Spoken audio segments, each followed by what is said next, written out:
आज अनुसूचित क्षेत्र आरक्षण मोर्चा के तहत हमारे बांसवाड़ा और डूंगरपुर में बांसवाड़ा में कार्यक्रम हुआ पहला, और सेकंड कार्यक्रम अपना प्रतापगढ़ जिला मुख्यालय पे। मैं मंच पे हमारे जो महापुरुष जिनकी प्रतिमाएं तस्वीरें जो लगी हुई है इनको नमन करना चाहूंगा। इनको नमन करते हुए मैं मेरी अनुसूचित क्षेत्र आरक्षण मोर्चा,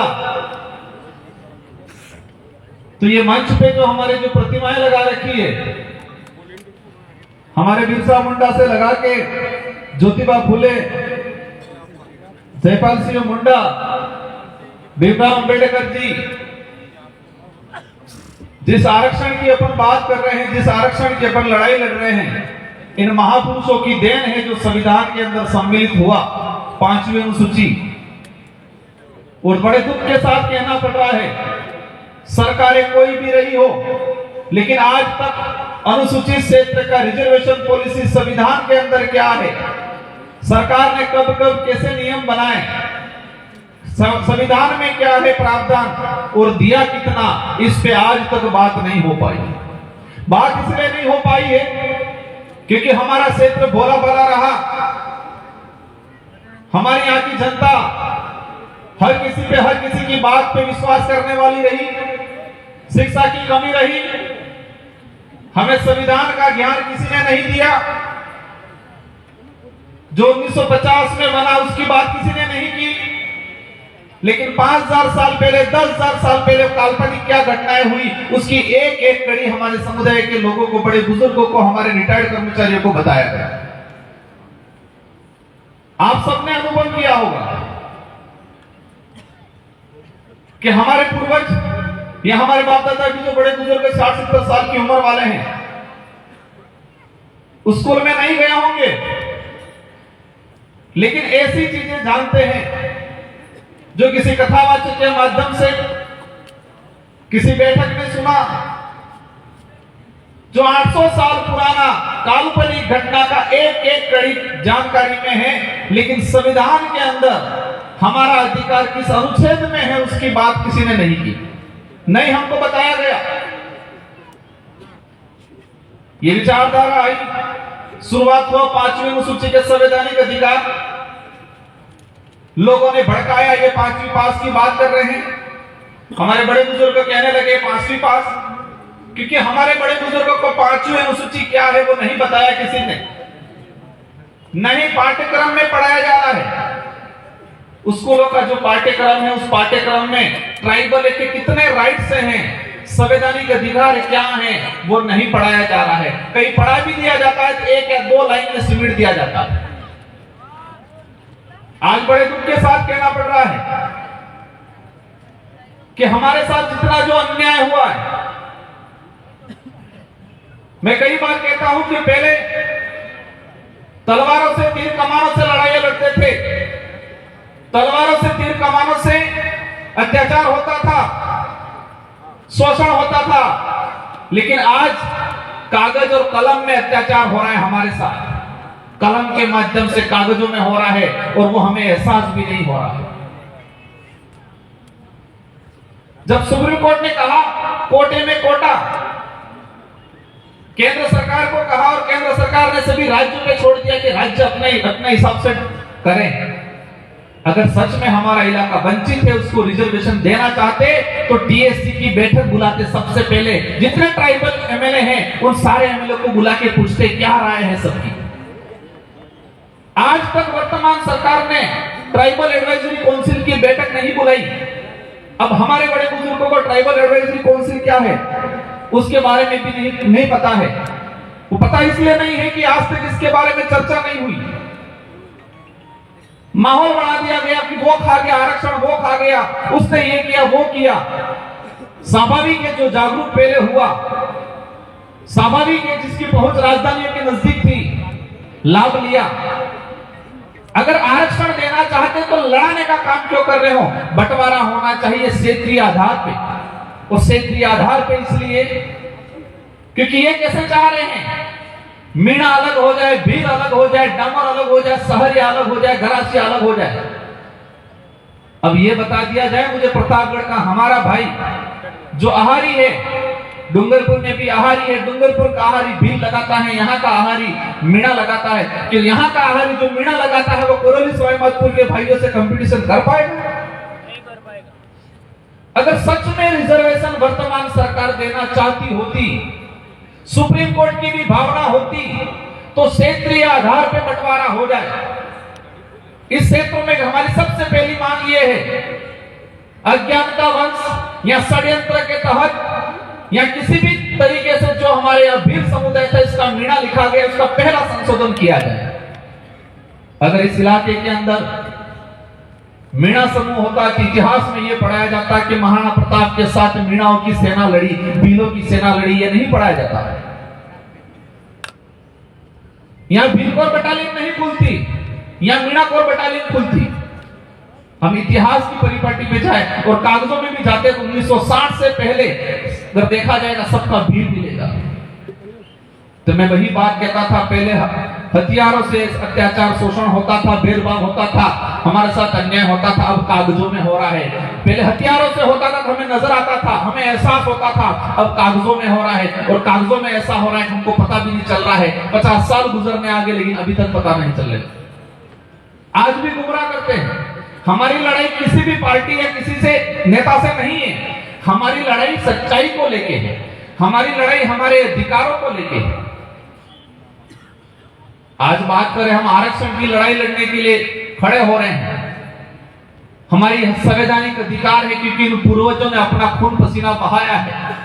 आजादी के इतिहास में देखा जाए, अंग्रेजों से देखो, राजा रजवाड़ों से देखो, मुगलों से देखो, हर किसी से लड़ाई में सबसे अधिक अगर खून बहा है तो आदिवासियों का बहा है। ये बात अलग है कि उसका इतिहास नहीं लिखा गया, और इसी वजह से हमको 5वें अनुसूचित संवैधानिक अधिकार मिले, लेकिन नजरअंदाज किया जाता है आज तक। उनको लगता है चुनाव में आएंगे, थोड़ी बड़ी बड़ी लोलीपॉप वाली बातें कर देंगे, जनता तालियां बजा देगी, वोट देगी। आज तक यही हुआ। पहली बार जनता समझदार हुई। लोकतंत्र की ताकत क्या होती है, वोट की ताकत क्या होती है, इसको समझने लगी। अपने अधिकारों को लेकर सवाल खड़ा करना सीखी, आरक्षण की लड़ाई लड़ना सीखी। अब क्या बोल रहे हैं, जनता गुमराह हो गई है। जनता गुमराह नहीं, जनता समझदार हो गई है, सवाल जवाब करना सीख गई है, सही गलत का फैसला करना सीख गई है। इस बात की दिक्कत हो गई है। आज मैं कह रहा था कोटे में कोटा, देश के अंदर कई उदाहरण है। राजस्थान का उदाहरण, शहरिया एरिया। राजस्थान के अंदर एसटी के अंदर 3 प्रकार का डिवाइडेशन है, अनुसूचित क्षेत्र, गैर अनुसूचित क्षेत्र और शहरिया के जो भाई थे, जो वंचित थे, उनको अलग से प्रावधान करके दिया गया। तो राजस्थान में 3 कोटे बने हुए। क्षेत्रीय आधार पर देश के अंदर पूर्वी भारत में जाएंगे, असम में, असम के अंदर प्लेन एरिया और हिल एरिया, समतल इलाका और पहाड़ी इलाका, एरिया के हिसाब से रिजर्वेशन का आरक्षण का बंटवारा हो चुका है। अगर सच में प्रॉफिट देना चाह रहे हैं, सच में अगर ये सरकारें चाहती है कि इस इलाके का गरीब घर का बच्चा आईएएस अधिकारी बने, तो क्षेत्रीय आधार पर बंटवारा करते। बाध्यता लगा दी उन लोगों ने, 40, 45, 40%, 33%। हमारे पिछले 2 साल की भर्तियों में हमारे बच्चे नहीं जा पाए, पद खाली रह गए, और ये सरकार कह रही है 2 साल का बैकलॉग है, उस बैकलॉग के अन्य सामान्य वर्ग से भरा दिया जाए। यहाँ पर भौतिक सुविधा उपलब्ध नहीं करा पा रहे हो। हमारे गांवों में उस बैठने के लिए स्कूलें नहीं है, बच्चों पढ़ाने के लिए टीचर नहीं है। एक प्री प्लान देश के अंदर एक माहौल तैयार हो रहा है। सरकारी सिस्टम को खत्म करना, सरकारी सिस्टम इसलिए खत्म करना चाहते हैं ताकि गरीब का व्यक्ति, आदिवासी का व्यक्ति, गरीब घर का व्यक्ति, बच्चा उसका नहीं पढ़ पाए। ये पॉलिसी है। आज कॉलेजों में देखो क्या हालत होगी, स्कूलों में टीचर नहीं है, ताकि नींव मजबूत नहीं बनेगी बच्चे की। अगर नींव मजबूत नहीं बनेगी तो कंपटीशन एग्जाम क्वालिफाई नहीं कर पाएगा। और कुछ लोग कहते हैं कि कंपटीशन का जमाना है, कंपटीशन करना चाहिए। भाई कंपटीशन किसे कहते हैं?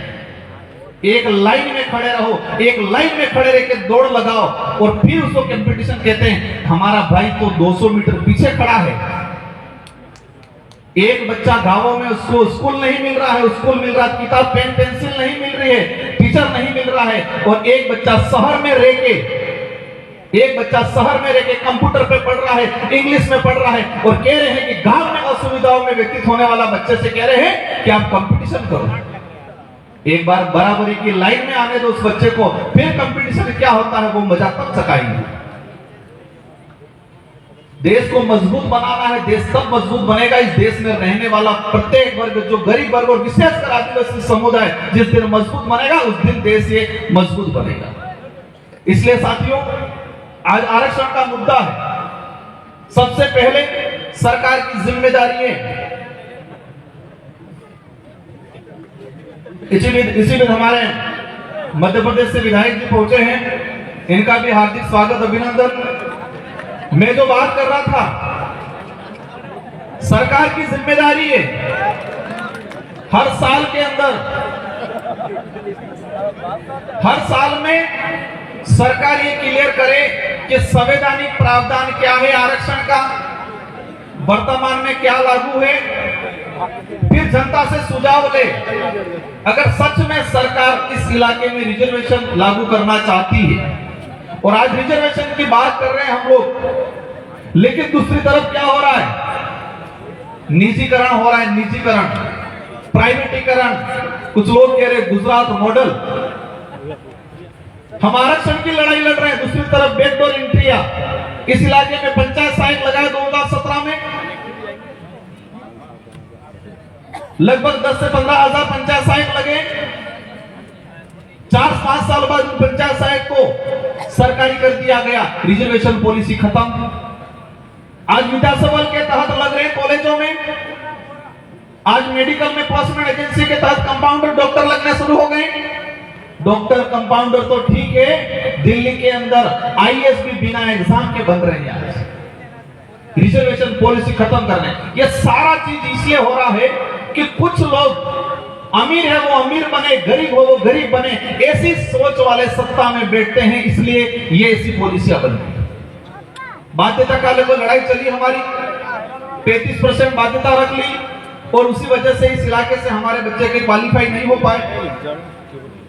कुछ कमियां हैं, हम मानते हैं, उसमें हम लोग भी सुधार करेंगे, लेकिन कम से कम अवसर तो मिलना चाहिए, और अवसर देने की जिम्मेदारी सरकार की है।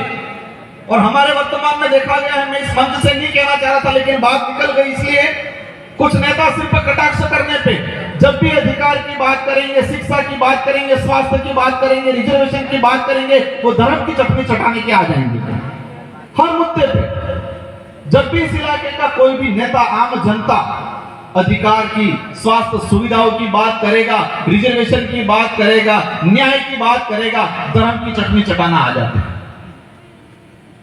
इनका एजेंडा है कि हम कमजोर रहे, परजीवी बने रहे। ये नहीं चाहते हैं कि गरीब आत्मनिर्भर बने, क्योंकि गरीब आत्मनिर्भर बन गया तो उनकी राजनीतिक रोटियां सेकना बंद हो जाएगी, क्योंकि फिर आत्मनिर्भर बन गया तो सही गलत का फैसला करना लगेगा, सवाल जवाब करेगा।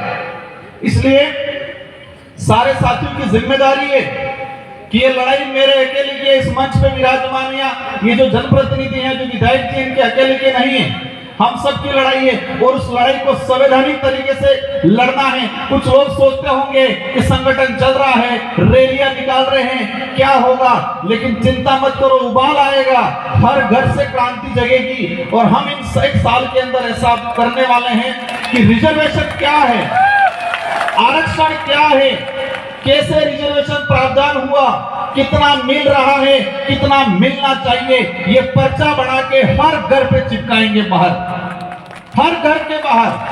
हर घर में पैदा हुआ बच्चा जिस दिन समझदार हुआ, जिस दिन बोलना सीखे, उस दिन, जिस दिन समझदार और बोलना सीखा, उस दिन से ही अपने अधिकार को जानने लग जाए। ऐसी क्रांति लाने का अपन सब मिलकर काम करें, क्योंकि उन्होंने अंधकार में रखने का काम किया है, हमारे अधिकारों पे पर्दे डालने का काम किया है।